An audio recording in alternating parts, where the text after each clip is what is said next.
Hello, Internet!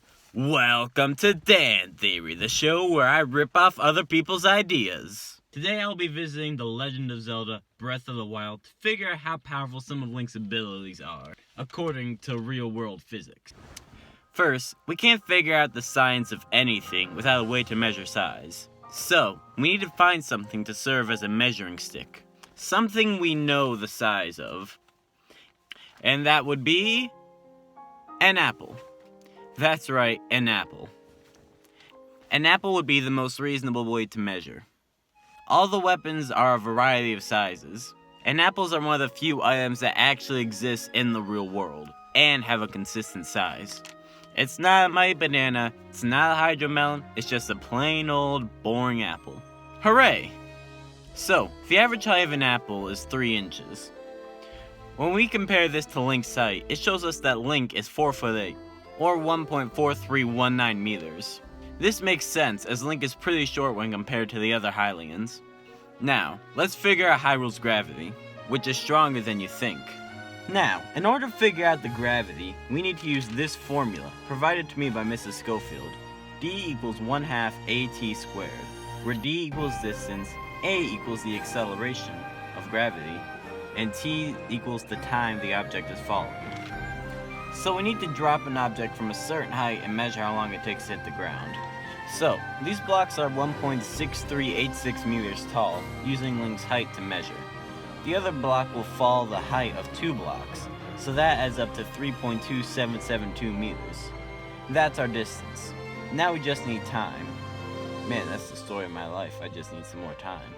Anyway, it took 0.5667 seconds to hit the ground. That's real fast.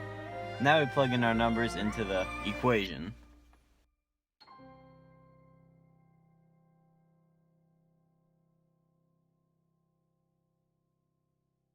So, D equals 1/2 AT squared, which becomes 3.2772 equals 1/2 A times 0.5667 squared.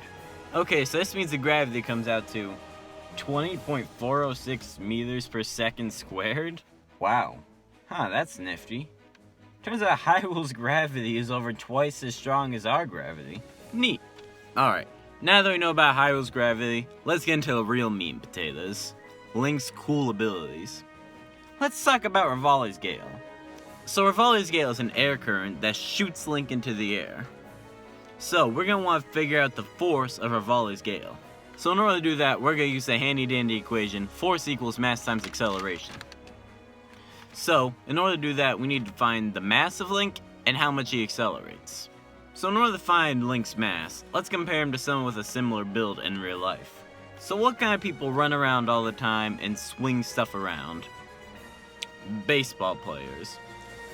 Comparing Link's height to the height and mass of the average professional baseball player, according to ESPN.com, Link's mass should be around 55.7968 kilograms.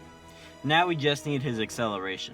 In order to find his acceleration, we need to use the formula A equals final speed minus initial speed over time. We need to find the final speed, initial speed, and time. So, the initial speed is 0 as he isn't moving in the beginning. His final speed is Link's fastest speed. Comparing Link's size to the bricks behind him, we can come to the conclusion that each stone brick is 0.2548 meters. At Link's final speed, he's able to pass 8 of these bricks in 0.2333 seconds. This would make his final speed 2.0384 meters over 0.2333 seconds, or 8.7372 meters per second. That makes the acceleration 8.7372 over time. The time is 0.2667 seconds, so that would make the acceleration 8.7372 over 0.2667. That makes the acceleration 32.7604 meters per second squared. Now that we have the acceleration and the mass, we can calculate the force. We plug in our variables to get force equals 55.7968 kilograms times 32.7604 meters per second squared. That comes out to 1,827.9255 newtons. That's over twice as much force as the average human bite, which is 720 newtons if you're curious, according to T.E. Houston. Rivali's Gale is not something to scoff at. Then we have good old Daruk's protection. Let me tell you, this gets straight bonkers. Let me tell you why. Daruk's protection is essentially a force field that blocks pretty much any attack. But how much force does it exert when it blocks these attacks? Thanks for asking me, because I have the answer right in front of me. In order to find the force of good old DP, we need to find the force of the strongest thing it has stopped, which happens to be this giant volcano rock. So, in order to use Fermat, I need the mass and the acceleration of this boulder. Using Link's height, we know this boulder has a radius of about 4.6404 meters. We can use this to find its volume. The volume formula for spheres is volume equals 4/3 pi r cubed. So that comes out to 418.5603 meters cubed. Now we need the kind of rock it is to figure out its mass. The boulder is likely andesite as it comes from a volcano and has dark black spots. Using this material, the boulder has a mass of 1,159,830.591 kilograms. Now that we have the mass, we need the acceleration. In order to find the acceleration, we'll use the equation initial speed squared equals 2 times acceleration times the stop distance. We can find the initial speed by multiplying the time the boulder fell by the acceleration of gravity. So that would be 6.16 seconds times 20.406 meters per second squared. That comes out to 125.701 meters per second. We should take 10% off for air resistance. It now comes out to 113.131 meters per second. Now, we need the stop distance. We can assume the thickness of the force field is the stop distance. Comparing Link's height to the shield, it comes out to a thickness of 0.16 meters. So, with these numbers, we can get our acceleration.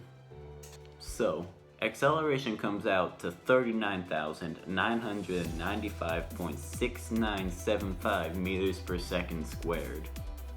We can use these numbers now to figure out the force. It comes out to 46,388,233,468.8822 newtons. That's 46 billion with a B. That's enough force to bench press 4,730,259,258.3522 kilograms. Or 10,428,436,568.1728 pounds. That's like bench pressing 74,488 tanks. Or 2,330 space shuttles. Crazy. Crazy. So, if that's the boulder's force, Daruk's protection is at least applying the same force because of Newton's second law. And that's a low ball on how strong the force field is because Daruk wasn't even trying.